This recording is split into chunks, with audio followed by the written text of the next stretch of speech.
More Americans now than ever are using buy now, pay later for everyday purchases. Not televisions or laptops, but groceries, cosmetics, takeout, and even fast food. What began as a convenient installment tool for occasional big ticket items has quietly become a routine way to pay for lunch. Credit bureaus now see something unusual in consumer reports. Dozens of small installment loans attached to people who have never missed a payment in their lives. Not because they are reckless, not because they are struggling, but because every $10, $15, or $20 purchase is being split into multiple installments, each one recorded as a separate loan. This shift wasn't accidental, it was engineered. And it raises a question few regulators, lenders, or consumers fully understand. What happens when millions of people start using credit not to buy homes, but to buy food? In 2024, Klarna, a Swedish fintech company valued at $46 billion at its peak, signed an exclusive partnership with DoorDash. The deal wasn't about furniture or electronics. It was about French fries. It was about making debt feel so small, so frictionless, so invisible that consumers would stop thinking of it as debt at all. The numbers are staggering. Americans used buy now, pay later services to finance $53 billion in purchases in 2024. By the first quarter of 2025, that figure was accelerating. 1 in 5 Americans had used BNPL at least once. Among Gen Z consumers, that number climbed to nearly 40%. And increasingly, they weren't financing watches or laptops.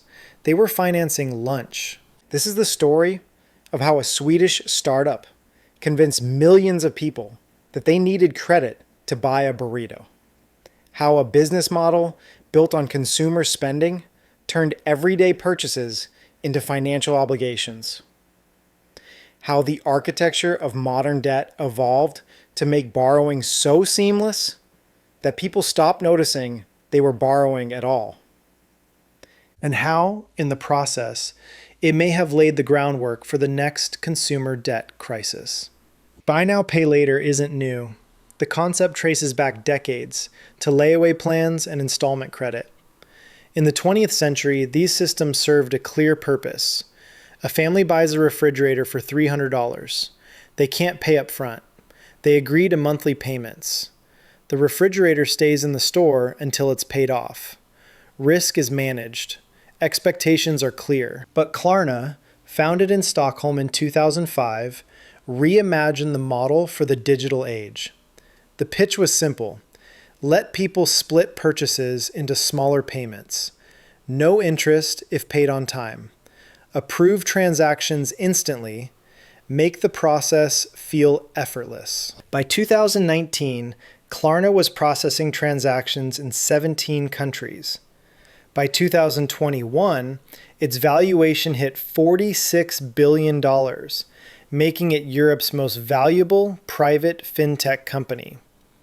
Investors poured in billions. Sequoia Capital, SoftBank, Dragoneer. The growth seemed unstoppable. The early partnerships made sense.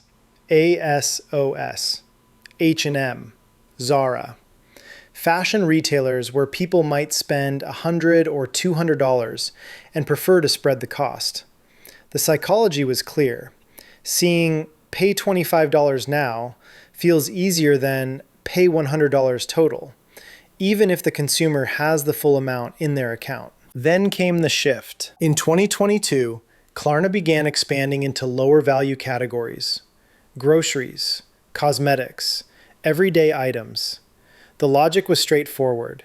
If people would split a $200 purchase, why not a $50 one, or a $30 one, or a $10 one? By 2024, the company was processing millions of transactions under $20. The DoorDash deal, announced in early 2024 and fully integrated by mid-year, represented the culmination of this strategy. For the first time, consumers could finance not just products, but services. Not just goods, but experiences. Not just purchases, but meals. A burrito became a loan. To understand why this matters, you have to understand how buy now, pay later actually works and how it differs from a credit card. When you use a credit card, you're borrowing from a single line of credit. You make purchases throughout the month. At the end of the month, you get one bill. Your credit report shows one account, one balance, one payment history. Buy now, pay later is different. Every transaction is a separate loan. Every burrito, every pizza, every grocery order. Each one generates its own credit agreement, its own repayment schedule, its own line of credit. If you order DoorDash twice a week and use Klarna each time, that's 104 separate loans in a year, 104 credit agreements, 104 obligations appearing on your financial profile. For years, this didn't matter much. Klarna and other BNPL providers operated in a reporting gray area. They didn't always share transaction data with credit bureaus. They only reported missed payments or defaults. If you paid on time, the loans were invisible.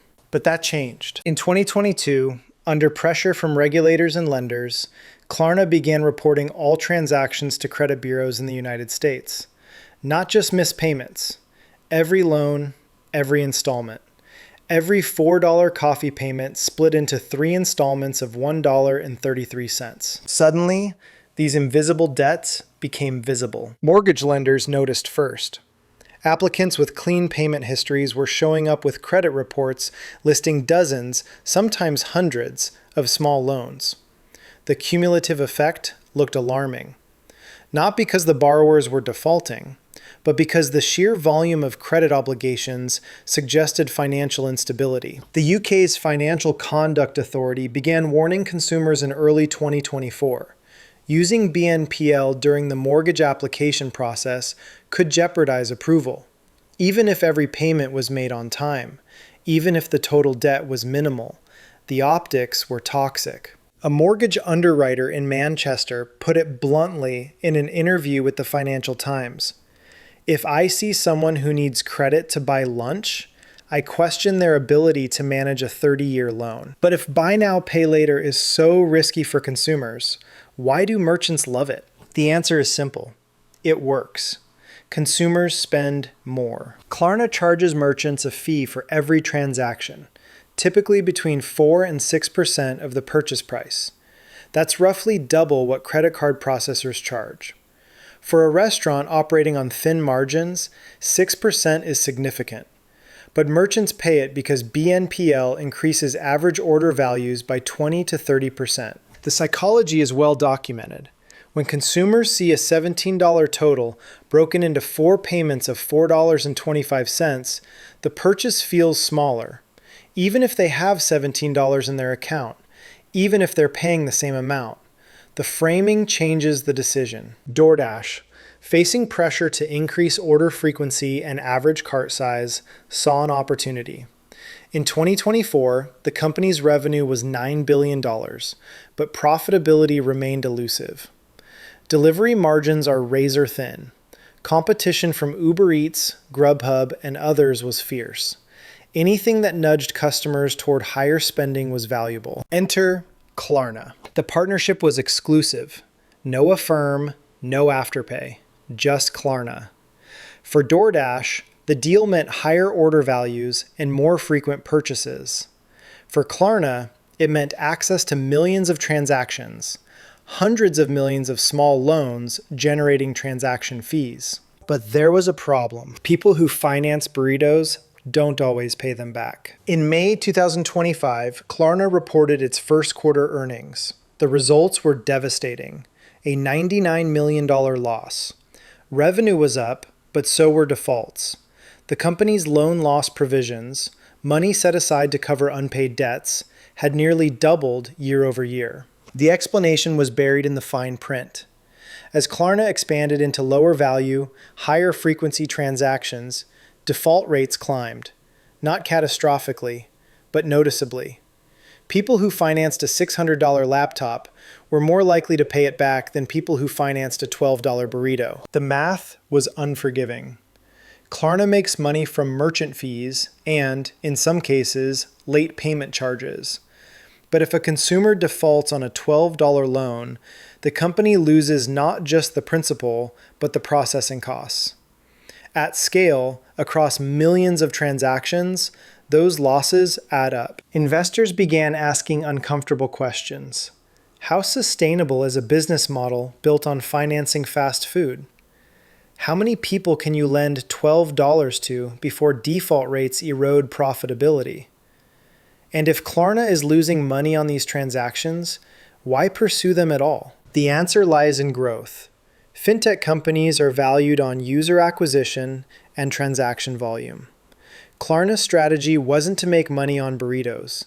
It was to become embedded in consumers' daily routines, to make BNPL so ubiquitous, so habitual, that people couldn't imagine paying any other way. But that strategy requires scale, and scale requires capital, and capital requires profitability, or at least the credible promise of future profitability. By mid-2025, Klarna's valuation had collapsed to under $15 billion. Layoffs followed.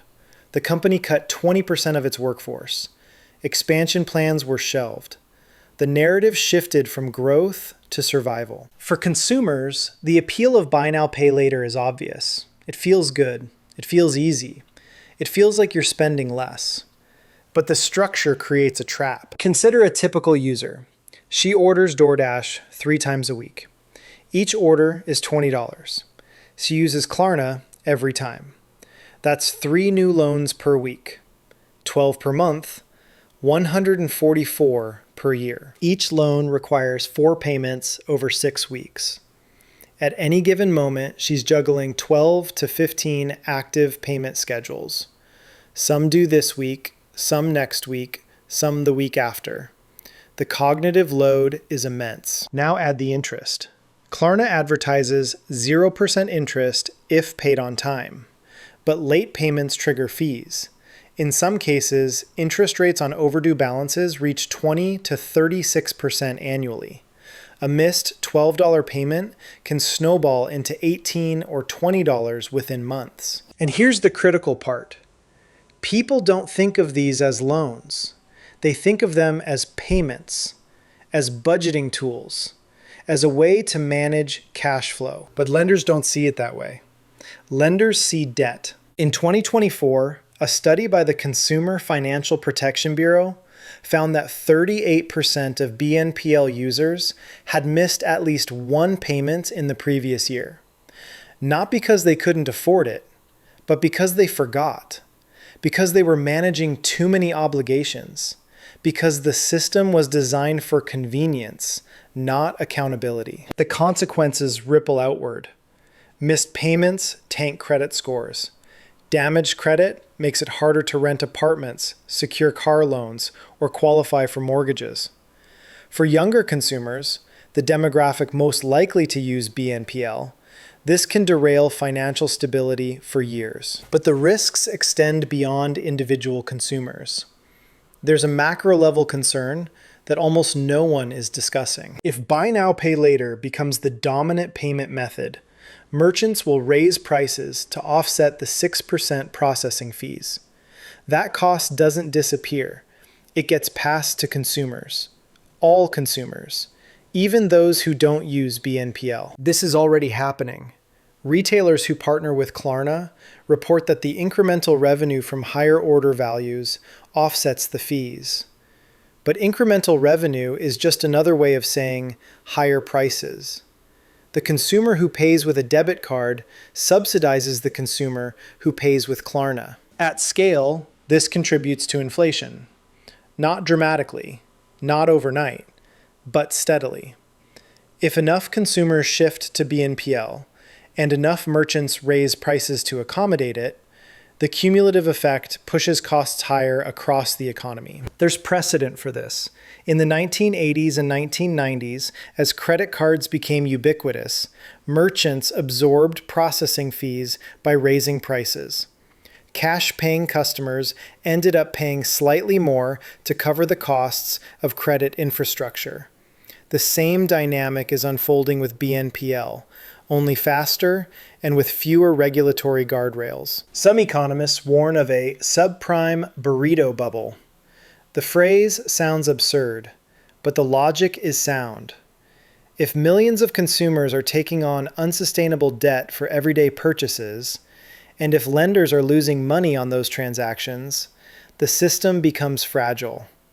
A downturn, a recession, a wave of layoffs could trigger mass defaults. Klarna and its competitors are betting that won't happen, that consumers will keep spending, that defaults will remain manageable, that regulators won't intervene. But history suggests otherwise. Regulators are starting to notice. In the United States, the Consumer Financial Protection Bureau opened an investigation into BNPL providers in late 2023.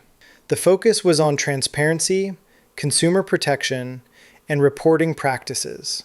The agency flagged concerns about how these services market themselves, emphasizing convenience while downplaying risk. In the United Kingdom, the Financial Conduct Authority proposed new rules in early 2025 requiring BNPL providers to conduct affordability checks before approving transactions. The logic was straightforward. If you're lending money, even small amounts, you should verify that the borrower can pay it back. Klarna and other providers pushed back. They argued that requiring credit checks would slow transactions, undermine the user experience, and stifle innovation. They pointed to their low default rates, typically under 3%, as evidence that the system works. But critics note that 3% of $53 billion is still over $1 billion in unpaid debt. And as BNPL expands into lower value transactions, default rates are climbing. Australia moved first. In late 2024, the government passed legislation bringing BNPL providers under the same regulatory framework as credit card companies. Providers would need to verify income, assess repayment capacity, and report all transactions to credit bureaus. The impact was immediate. Transaction volumes dropped, approval rates tightened, some smaller BNPL providers exited the market entirely. The question now is whether the United States and Europe will follow. If they do, the entire BNPL model could collapse. If they don't, the risks continue to build. There's another angle to this story, a social one. Defenders of buy now, pay later argue that it democratizes access to goods, that it helps people with limited savings manage expenses, that it provides financial flexibility in a world where wages haven't kept pace with costs. There's some truth to this. For consumers without credit cards, particularly younger people or those with poor credit histories, BNPL offers access to credit that might otherwise be unavailable. But the counter-argument is equally compelling. If you need credit to buy a burrito, the problem isn't access to credit. The problem is wages, costs, and structural inequality. Financing lunch isn't a solution, it's a symptom. Some advocates point to services like Meals on Wheels or grocery delivery assistance programs as healthier alternatives. These programs provide food access without debt, without credit checks, without the risk of spiraling obligations. But BNPL providers aren't interested in those models. They're interested in growth, in transaction volume, in market share. And so the cycle continues. Consumers take on more debt, merchants raise prices, lenders lose money, regulators debate intervention, and somewhere, a 23-year-old office worker orders another burrito. The question isn't whether buy now, pay later will collapse. The question is when and how badly. Klarna's losses suggest the current model is unsustainable. The company is burning through capital faster than it can generate revenue. Competitors face similar pressures. Affirm, Afterpay, Zip, all report narrowing margins and rising defaults. At some point, the music stops. Either regulators impose stricter rules, forcing providers to tighten lending standards and reduce transaction volumes, or defaults accelerate, forcing providers to exit unprofitable markets. Or investors lose patience. cutting off the capital that keeps these companies afloat. Any of these outcomes will hurt consumers. Tighter lending standards mean fewer approvals. Exits mean fewer options. Capital shortages mean higher fees and interest rates. But the alternative, letting the system continue unchecked, may be worse. If millions of consumers are carrying unsustainable debt loads, and if that debt is invisible to traditional risk models, the potential for systemic failure grows. In 2008, subprime mortgages collapsed because lenders extended credit to borrowers who couldn't repay it. The loans were bundled, securitized, and sold to investors who didn't understand the risk.